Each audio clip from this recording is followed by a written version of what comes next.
अगर आपकी सर्जरी हुई है, आपने 10 से उल्टी गिनती शुरू की होगी, 9, 8 और फिर सर्जरी खत्म होने के बाद होश आया होगा, वो भी शायद 5 तक गिनने से पहले।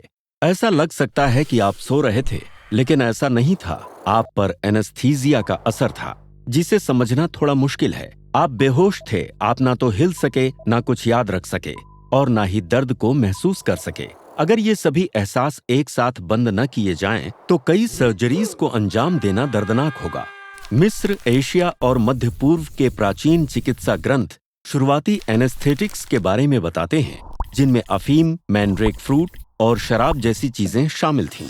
आजकल एनेस्थीसियोलॉजिस्ट अक्सर रीजनल इनहेलेशनल और इंट्रावेनस एजेंट्स को मिलाकर सर्जरी के लिए सही एनेस्थीसिया देते हैं। रीजनल एनेस्थीसिया शरीर के किसी खास हिस्से से दर्द के सिग्नल्स को दिमाग तक पहुंचने से रोकता है।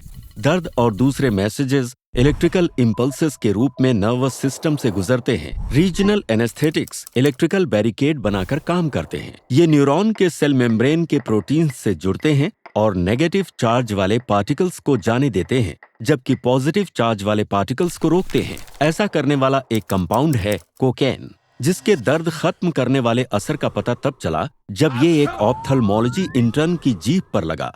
ये आज भी एनेस्थेटिक के तौर पर इस्तेमाल होता है, लेकिन कई आम रीजनल एनेस्थेटिक का केमिकल स्ट्रक्चर इसी के जैसा है और ये काम भी उसी तरह करता है। ऐसे सर्जरीज में जहां आपका बेहोश होना जरूरी है, आप चाहेंगे कि एनेस्थीसिया दिमाग के साथ साथ नर्वस सिस्टम पर भी काम करे। इनहेलेशनल एनेस्थेटिक्स यही करते हैं। वेस्टर्न मेडिसिन में डायएथिल ईथर पहला आम एनेस्थेटिक था।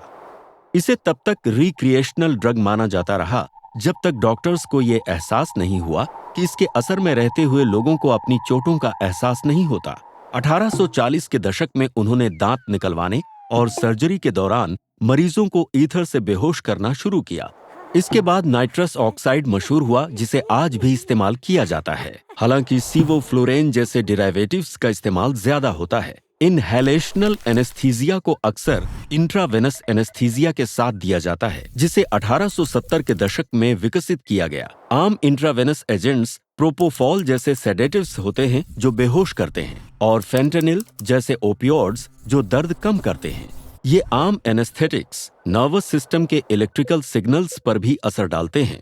आमतौर पर मस्तिष्क के इलेक्ट्रिकल सिग्नल्स में चहल पहल रहती है, क्योंकि मस्तिष्क के हिस्से एक दूसरे से कम्युनिकेट करते हैं। ये कनेक्टिविटी आपको जागते हुए जागरूक रखती है, लेकिन एनेस्थीसिया का असर होते ही वो सिग्नल्स शांत और व्यवस्थित हो जाते हैं, जिससे पता चलता है कि दिमाग के हिस्से अब एक दूसरे से बात नहीं कर रहे। हम आज भी ठीक से नहीं जानते कि ये सब कैसे होता है। कई कॉमन एनेस्थेटिक्स मस्तिष्क के न्यूरॉन्स में GABA रिसेप्टर से जुड़ते हैं। वे रास्ता खुला रखते हैं और नेगेटिवली चार्ज पार्टिकल्स को सेल में आने देते हैं। नेगेटिव चार्ज इकट्ठा होकर सब जाम कर देता है और न्यूरॉन को इलेक्ट्रिकल सिग्नल्स ट्रांसमिट करने से रोकता है। नर्वस सिस्टम में ऐसे कई रास्ते होते हैं जो हमारे अंगों की हलचल, याददाश्त और चेतना को कंट्रोल करते हैं। ज्यादातर एनेस्थेटिक्स शायद एक से ज्यादा रास्ते कंट्रोल करते हैं, सिर्फ नर्वस सिस्टम पर ही काम नहीं करते। कई एनेस्थेटिक्स दिल, फेफड़ों और दूसरे खास अंगों पर भी असर डालते हैं। शुरुआती एनेस्थेटिक्स में कुछ जहरीले तत्व शामिल थे, जैसे हेमलॉक और एकोनाइट, पर आधुनिक दवाओं के भी गंभीर दुष्प्रभाव हो सकते हैं। इसीलिए एक एनेस्थीसियोलॉजिस्ट को दवाओं का सही संतुलन बनाते हुए एक असरदार एनेस्थीसिया तैयार करना होता है और मरीज पर लगातार नजर रखते हुए मिक्सचर में बदलाव करते रहना पड़ता है। एनेस्थीसिया में काफी कॉम्प्लिकेशंस हैं, लेकिन इसका सही इस्तेमाल सीखकर हमने नई और बेहतर सर्जिकल टेक्निक्स विकसित की, जिनसे सर्जन्स सुरक्षित तरीकों से सी सेक्शंस करने, बंद आर्टरीज को खोलने, डैमेज्ड लीवर्स और किडनीज को बदलने के साथ कई ऑपरेशंस कर सकते हैं। हर साल नई एनेस्थेटिक टेक्निक्स विकसित हो रही हैं, जिनकी वजह से ज्यादा मरीज सर्जरी के दर्द को झेल पाएंगे।